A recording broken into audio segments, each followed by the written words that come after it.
Eu enterrei o segredo dela no subsolo da nossa casa em Alfama, onde o fado ecoa como um lamento eterno, e assisti enquanto o amor que ela me roubara apodrecia devagar. Ela voltou pela terceira vez, os olhos inchados de lágrimas que eu mesmo semeara, suplicando por um perdão que nunca viria. Mas o verdadeiro veneno não era o que eu dissera, era o silêncio que eu cultivava, deixando-a devorar-se viva com o peso das próprias traições. O sol de Lisboa batia impiedoso na minha pele enquanto eu descia as escadarias íngremes de Alfama, o ar carregado com o cheiro de sardinha assada e o lamento distante de uma viola. Eu era o homem que todos viam como sortudo, um arquiteto de 35 anos, com uma casa geminada nas colinas que dava para o Tejo, uma namorada que parecia saída de um quadro de Paula Rego, cabelos negros ondulados, olhos verdes que prometiam oceanos inteiros. Ana. O nome dela ainda me queimava a língua, como vinho do Douro engolido às pressas. Mas naquela manhã de verão, o mundo desabara. Eu a vira, pela primeira vez, nos braços dele. Não foi um vislumbre acidental, eu seguira o instinto que me roía há semanas, as noites em que ela saía, para ensaiar com a banda de fado e voltava com o perfume de outro homem grudado na pele.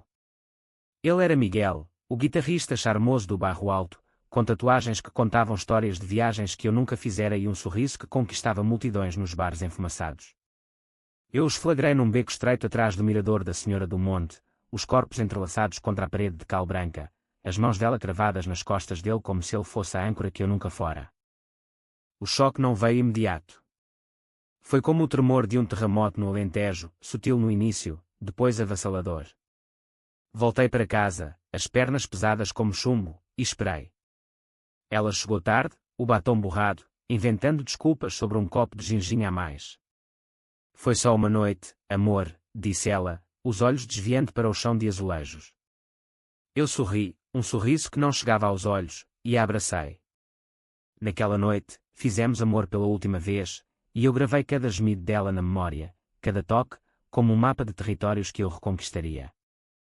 Dias viraram semanas. Ana voltou, como eu sabia que voltaria. O remorso dela era genuíno, ou assim parecia, flores de alfama na mesa da cozinha, bilhetes rabiscados com promessas de eternidade. Reconstruímos o que se quebrara, ou fingimos. Eu a levava para passeios pelo Chiado, comprava-lhe vestidos de linho que dançavam ao vento do Atlântico, e à noite, no nosso quarto com vista para o castelo de São Jorge, sussurrava-lhe segredos que ela devorava como pastéis de nata quentes. Mas dentro de mim, algo endurecera. O amor transformara-se em cálculo, uma equação onde o ódio era a variável dominante. Foi no outono, quando as folhas das laranjeiras caíam como confetes melancólicos, que ela me deixou pela segunda vez. Desta vez, não houve beco escondido, ela confessou, sentada na nossa varanda, o copo de vinho tinto tremendo na mão. É o Miguel, amor. Ele me faz sentir viva, como nos velhos tempos em Coimbra. Viva! A palavra ecoou na minha cabeça como um fadista desafinado.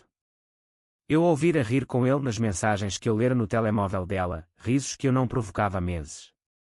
Ela partiu naquela noite, arrastando a mala pelo empedrado, deixando para trás o eco dos saltos altos como um adeus definitivo. Desta vez, o terremoto veio de imediato. Eu não chorei, em vez disso, caminhei até ao Tejo, as águas escuras refletindo as luzes da ponte 25 de Abril como veias pulsantes. Ali, sob o céu estrelado, jurei. Não vingança sangrenta, isso era para os tolos dos filmes de Hollywood. A minha seria sutil, como o vinho que envelhece nas caves do Porto, ganhando força com o tempo. Eu a faria voltar, sim, mas não para o paraíso que construíramos. Para o inferno que eu arquitetaria, tijolo por tijolo. Os meses seguintes foram de planejamento meticuloso. Mantive a casa impecável, o emprego estável, projetos de restauração de igrejas antigas em Évora que me davam tempo para pensar. Contactei amigos comuns, semeando sementes de dúvida sobre Miguel. Ele anda metido em negócios duvidosos, ouvi dizer. Nada comprovado, apenas sussurros que se espalhavam como névoa matinal no Douro. Ana começou a ligar, mensagens hesitantes, sinto saudades. Podemos falar. Eu respondia com frieza calculada, deixando-a ferver no próprio suco. Quando ela reapareceu, era inverno, a chuva de Lisboa transformando as ruas em rios de prata. Bateu à porta às 2 da manhã, encharcada, os olhos vermelhos. Ele me traiu, amor. Com a baixista da banda. Eu errei tanto. Abracei-a, o cheiro de derrota misturado ao perfume dela, e deixei-a entrar. Naquele momento, o jogo começou de verdade. Eu a acolhi, perdoei em palavras, mas no coração, o relógio da vingança ticava. Os primeiros dias de reconciliação foram um teatro perfeito. Cozinhei para ela pratos alentejanos, migas com carne de porco preto, regados a um tinto robusto de Borba, e ouvi as queixas dela sobre Miguel como se fossem confissões de uma santa. Ele era tão possessivo, tão vazio, dizia ela, aninhada no meu peito, enquanto o fogo crepitava na lareira. Eu acenava, traçando círculos suaves nas costas dela, mas a minha mente mapeava os pontos fracos, a insegurança dela com o corpo pós-gravidez falsa que nunca tivera, o medo de envelhecer sozinha num país onde as mulheres como ela, aos 30, já eram vistas como relíquias. Comecei devagar. Sugeri terapia de casal, numa clínica discreta no Príncipe Real, onde a psicóloga, uma amiga minha de longa data, plantava sementes de dúvida. Ana, você nota como as suas escolhas repetem padrões. Deixar o seguro pelo excitante. Isso diz algo sobre o seu valor próprio. Ana saía das sessões cabisbaixa, mas eu a consolava com passeios pelo Jardim da Estrela, onde os pavões exibiam caudas iridescentes sob o sol filtrado pelas folhas. Tu és a minha estrela, murmurava eu, e ela sorria, alheia ao veneno que eu destilava.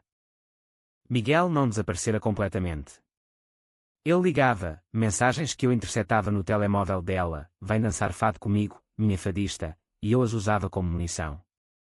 Uma noite, após um concerto no Hot Club de Portugal, onde o jazz se misturava ao fado como uísque com vinho, encontrei uma foto dela com ele no Instagram. Comentei publicamente, com ironia disfarçada, bela noite. Lembra-me de quando o amor era simples. Os likes choveram, os comentários sussurrados, ela voltou para ele. Que drama! Ana viu, chorou, e eu a segurei, sussurrando, não te preocupes, amor. Somos mais fortes. Mas o verdadeiro golpe veio na primavera, quando as amendoeiras floresceram em pingo furioso pelas ruas de Alfama. Descobri, através de um contacto no banco onde Miguel trabalhava como corretor, que ele estava afundado em dívidas, apostas no futebol, noites perdidas em casinos do Estoril. Nada ilegal, mas o suficiente para eu anonimato enviar dicas para o chefe dele, ouça, o seu corretor anda a misturar fundos pessoais. Miguel foi demitido numa quinta-feira chuvosa, e Ana soube na sexta, ao telefone, o choro dela ecoando pelo nosso quarto como um lamento de Amália Rodrigues. Ele mentiu para mim sobre tudo, soluçou ela, e eu a abracei, sentindo o tremor do corpo dela contra o meu. Eu sei, minha querida. Mas agora estamos sós, só nós. Naquela noite, fizemos amor com uma urgência desesperada, e pela primeira vez em meses, senti algo além de ódio, uma possessão sombria, como se eu a marcasse com o meu toque. Mas o prazer era ilusório, era o controle que me excitava, o saber que cada suspiro dela era uma vitória minha. Comecei a isolar Ana, sutilmente. Convenci-a a deixar a banda de fado, é tóxico, amor. Lembra-te do que te fizeram. Ela concordou, vendendo a viola que herdara da avó minhota. As amigas comuns. Elas fofocam sobre ti, Ana. Melhor ficarmos só nós. Aos poucos, o círculo dela encolheu, como uma rede de pesca puxada para o fundo do mar. Eu preenchia o vazio com viagens curtas, um fim de semana em Sintra, onde as névoas envolvem os palácios como segredos não ditos, e eu lhe contava histórias de amores trágicos da mitologia portuguesa, paralelos à nossa redenção. Mas o remorso dela crescia, não pelo que me fizera, mas pelo que perdia. Sonhos ruins a acordavam à noite, sonhei com ele, a me abandonar num barco no Tejo. Eu acalmava-a com chás de camomila, mas registava cada detalhe num diário escondido, um arquivo de fraquezas. Era aí que a psicologia entrava, eu lera Freud e Jung nas longas noites de insônia, mas aplicava-os como um cirurgião, cortando as ilusões dela, expondo as feridas. Uma tarde, enquanto pintava azulejos na nossa cozinha, um hobby que eu retomara para criar algo duradouro, ela confessou, às vezes, penso que te magoei tanto que mereço sofrer. Sorri, limpando as mãos no avental. Não, Ana. O sofrimento é para quem não aprende. Mas dentro de mim, exultava. O arrependimento era o primeiro tijolo do meu castelo de vingança. O verão voltou a Lisboa com um calor opressivo, o tipo que faz o asfalto derreter e os ânimos explodirem como garrafas de gazela agitadas. Ana mudara, os olhos verdes agora carregavam sombras, como o Tejo após uma tempestade. Ela passava dias inteiros na varanda, olhando para o rio, fumando cigarros que eu odiava mas permitia, um vício que eu usava para medir o seu desespero. Quero ser melhor para ti, dizia ela, e eu respondia com beijos frios, promessas vazias. Foi então que intensifiquei o plano. Contactei um antigo colega de universidade, agora detetive na PJ, e pedi favores discretos. Nada criminoso, apenas relatórios sobre Miguel. Descobri que ele se envolvera com uma rede de fraudes menores, nada que o prendesse, mas o suficiente para eu vazar anonimamente para a imprensa sensacionalista. Um artigo no Correio da Manhã, guitarrista de fado implicado em esquemas financeiros. Ana leu numa manhã de sábado, o jornal tremendo nas mãos pálidas. É ele.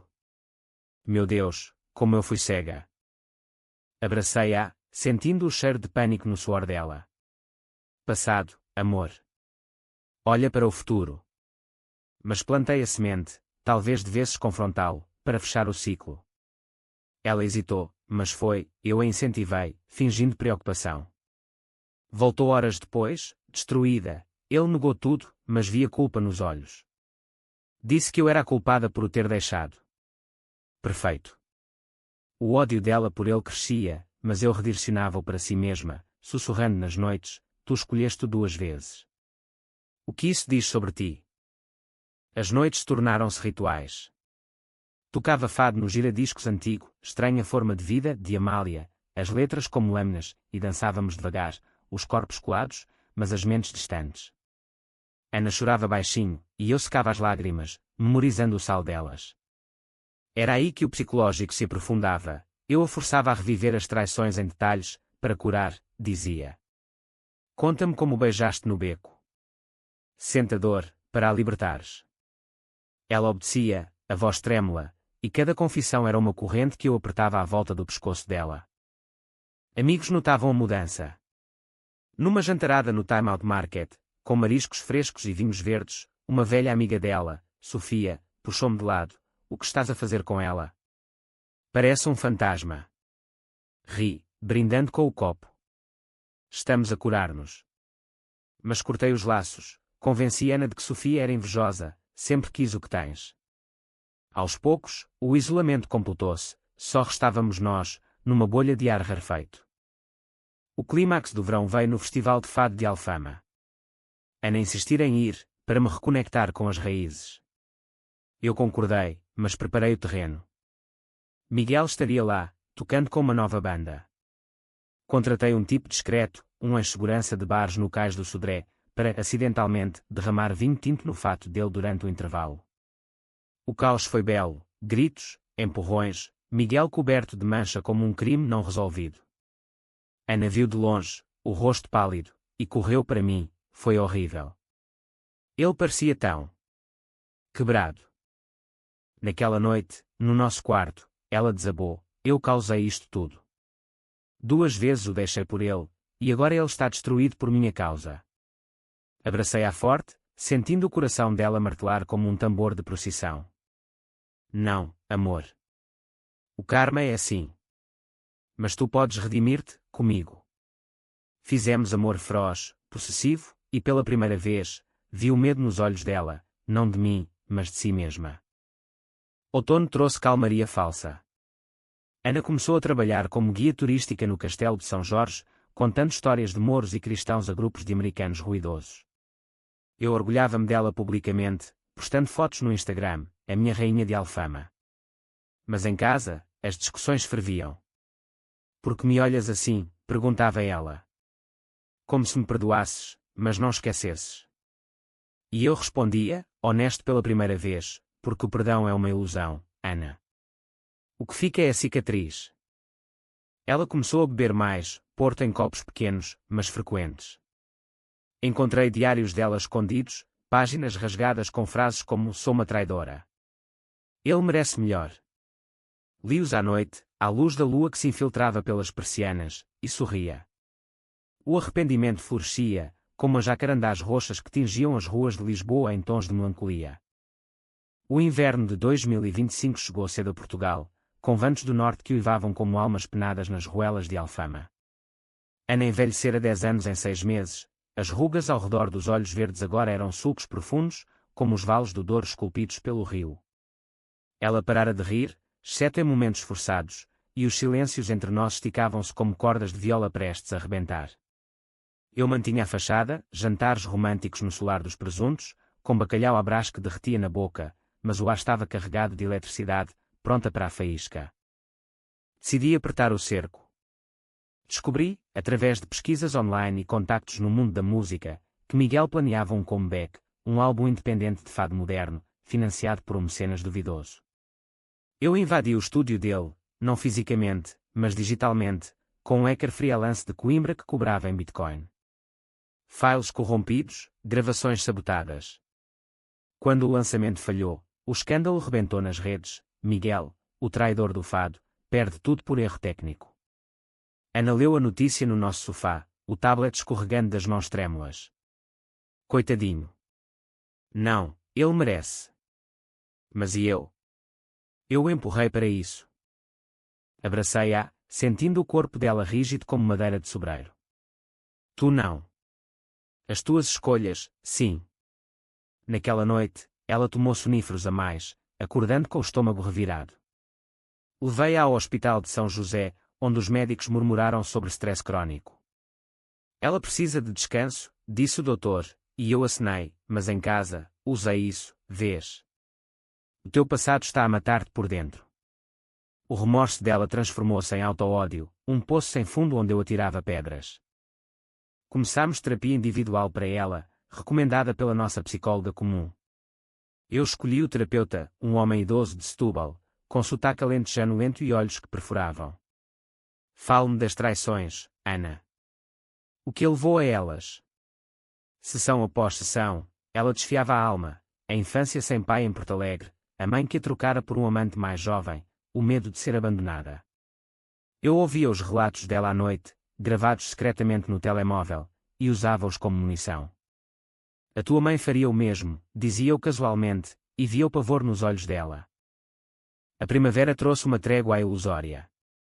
Plantámos um jardim na nossa pequena horta, rosas de alfama, vermelhas como sangue fresco, e por um tempo, Ana sorria ao regá-las, as mãos na terra úmida. Talvez possamos ter uma família, sugeriu ela uma tarde, o sol filtrando pelas folhas.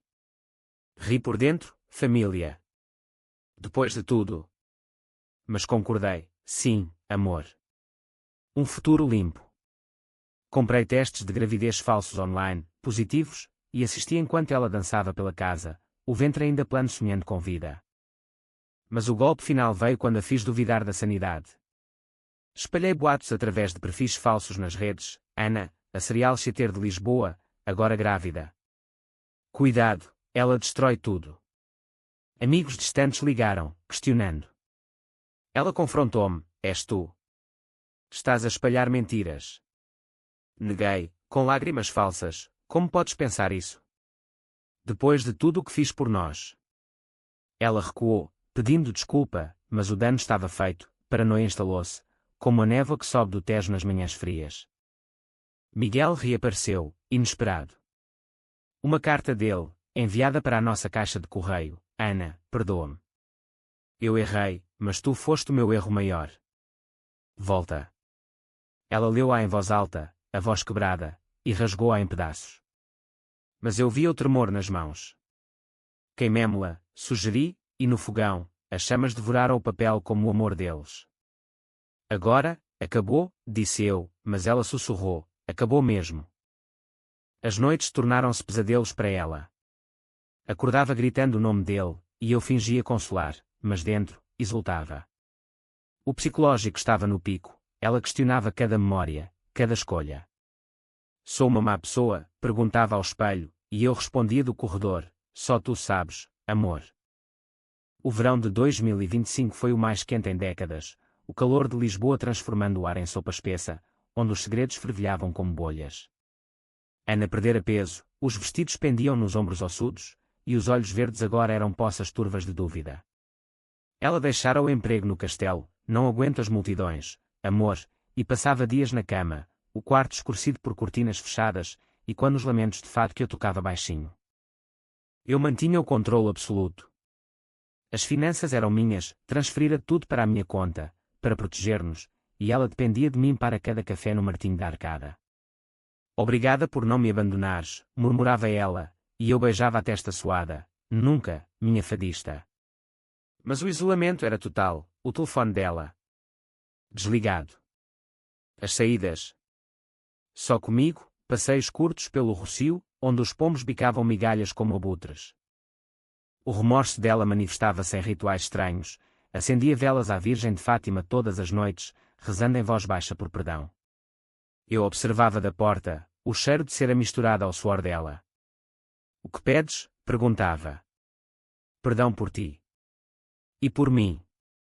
Sorria no escuro, o perdão era a minha arma final. Comecei a perdoá-la em doses, um colar de filigrana de Gondomar, uma viagem prometida ao Algarve.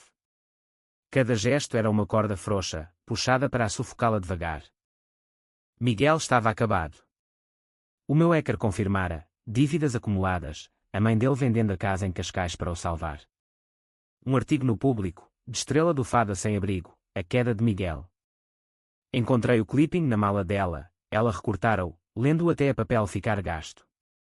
Ele sofre por minha causa, soluçou uma noite, e eu a abracei, como eu sofri por tua. É o ciclo, Ana. Rompo, ou ele te quebra. Ela tentou suicídio numa tarde de agosto, engolindo comprimidos de paracetamol com vinho do Porto. Encontrei-a a tempo, o corpo inerte no chão da casa de banho, azulejos frios manchados de vômito. Levei-a para o hospital, gritando para as enfermeiras, mas dentro, calculava, agora, ela é minha para sempre. Na recuperação, a psicóloga hospitalar, não a minha amiga, diagnosticou depressão grave. Ela precisa de apoio incondicional, disse. Eu acenei, mas em casa, usei o episódio, vês. O teu passado tenta-te matar. Mas eu salvo-te sempre. Ana mudou após isso. Tornou-se submissa, cozinhando pratos minhotos que eu amava, chanfona com coelho, servindo-me como uma esposa de antanho. Mas os olhos vazios traíam-na, o fogo do fado extinguira-se, deixando cinzas. Amo-te, dizia ela mecanicamente, e eu respondia, prova-o. As noites de sexo tornaram-se obrigações, o corpo dela respondendo por hábito, não desejo. Eu sentia o poder, não físico, mas mental, como um arquiteto que constrói prisões invisíveis. Amigos tentaram intervir. Sofia apareceu na Nounsed, batendo à porta com uma garrafa de moscatel. Ana, o que te aconteceu? Ele te está a destruir. Ana olhou para mim, suplicante, e eu sorri. Ela está bem, Sofia. Melhor que nunca. Mandei-a embora com mentiras suaves, e Ana agradeceu depois, obrigada por me protegeres. Mas naquela noite, ela chorou até adormecer, o corpo convulsionando em sonhos onde, eu sabia, Miguel e eu nos fundíamos num monstro só. O outono trouxe o ápice. Descobri que ela planeava fugir, uma mensagem apagada no histórico do browser, bilhetes para Porto. Confrontamo-a calmamente, sobre o jantar de perdiz assada, queres ir embora? Ela negou, lágrimas escorrendo no prato. Não, amor. Só. Pensei. Abracei-a, sussurrando, pensa no que perdeste 2 vezes. Não percas-me pela terceira. O medo ancorou-a, ela jurou lealdade eterna, assinando um contrato que eu redigi, promessas de fidelidade, gravadas em papel como um testamento. Agora, o arrependimento era palpável, um cheiro a aquenoar. Ela acordava gritando, Miguel. Não me deixes. E eu, ao lado, fingia acordar assustado, estou aqui, amor. Ele não. Mas sorria no escuro, sabendo que o fantasma era o meu aliado. O inverno fechou o ciclo com geada nas janelas de Alfama, o Tejo congelado em ilusões de prata sob a lua cheia. Ana era uma casca, o corpo magro, os cabelos sem brilho, os olhos que outrora prometiam mares agora fixos no vazio. Ela não cantava mais fado, a viola apodrecia no canto do quarto, e as conversas reduziam-se a murmúrios sobre o tempo, o pão fresco da padaria local. Eu era o seu mundo, e o mundo era a prisão que eu arquitetara. O golpe final não precisou de planeamento, veio orgânico, como o vinho que fermenta sozinho. Miguel suicidou-se na véspera de Natal, pendurado na ponte de São João em Porto, o corpo balançando ao vento como um sino fúnebre. A notícia chegou por um telefonema da mãe dele, que Ana atendera por engano, eu ouvira do corredor, o grito dela rasgando o silêncio como uma navalha. Não. Eu causei isto. 2 vezes o abandonei, e agora? Desabou no chão, unhas cravadas nas palmas, sangue pingando no tapete persa. Segurei-a enquanto vomitava bile e remorso, o corpo convulsionando. É a minha culpa. Tu devias ter-me deixado apodrecer.